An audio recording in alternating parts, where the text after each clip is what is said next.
चुना गया है, लगता है और भी कुछ कमियां हैं पार्टी में?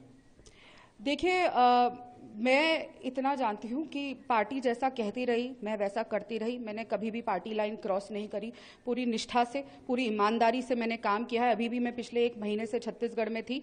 लेकिन जब हम दिन रात इस पार्टी के लिए काम करते हैं, न्याय की लड़ाई लड़ते हैं, और जब हमारे साथ ऐसी घटना होती है जैसा मेरे साथ हुआ, मैं चीखती चिल्लाती, जो हमारा मंदिर है वहां से भागी, और फिर भी न्याय नहीं मिला और सबने मुझे चुप करने को कह दिया गया, सिर्फ इसीलिए क्योंकि मैं प्रभु श्री राम के दर्शन करके आई हूँ, सिर्फ इसीलिए क्योंकि मैं एक हिंदू हूँ, एक सनातन धर्म को फॉलो करने वाली हूँ, हिंदू धर्म को राम लल्ला के पूजा उपासना करने वाली हूँ, तो इसीलिए मुझे न्याय ना देना। तो ये पार्टी कहाँ जा रही है, क्या कर रही है?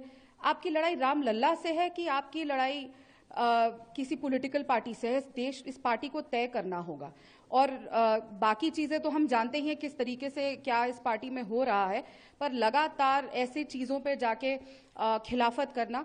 और मुद्दा ये नहीं है कि चुनाव है क्या है, मुद्दा ये है कि प्रभु श्री राम जो सबके आराध्य है, पूरा देश, पूरे विश्व में खुशी है राम मंदिर की, लेकिन उसकी वजह से कि जो जो राम जी की उपासना करते हैं उनके साथ ऐसी अभद्रता करना और फिर न्याय ना देना, इससे बड़ा पाप नहीं हो सकता।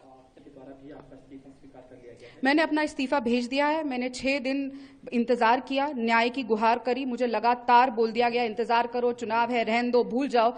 यहाँ के साफ साफ बोल दिया गया तुम्हें न्याय नहीं मिलेगा, कुछ नहीं होगा।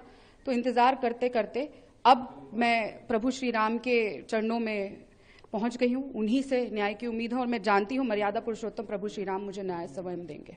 लेकिन उन्होंने रायबरेली से चुनाव लड़ने का फैसला किया।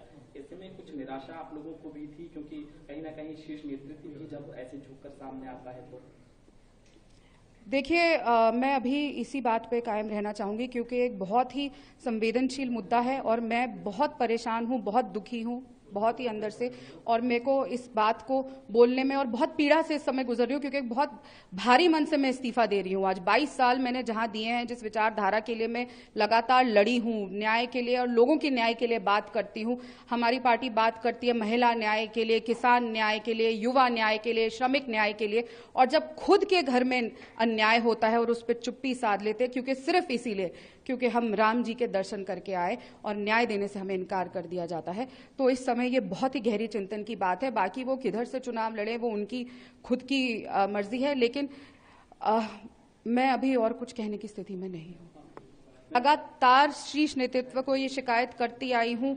मैंने सभी को शिकायत करी, कोई नहीं नेता मैंने छोड़ा, और लगातार मुझे चुप रहने को कहा गया।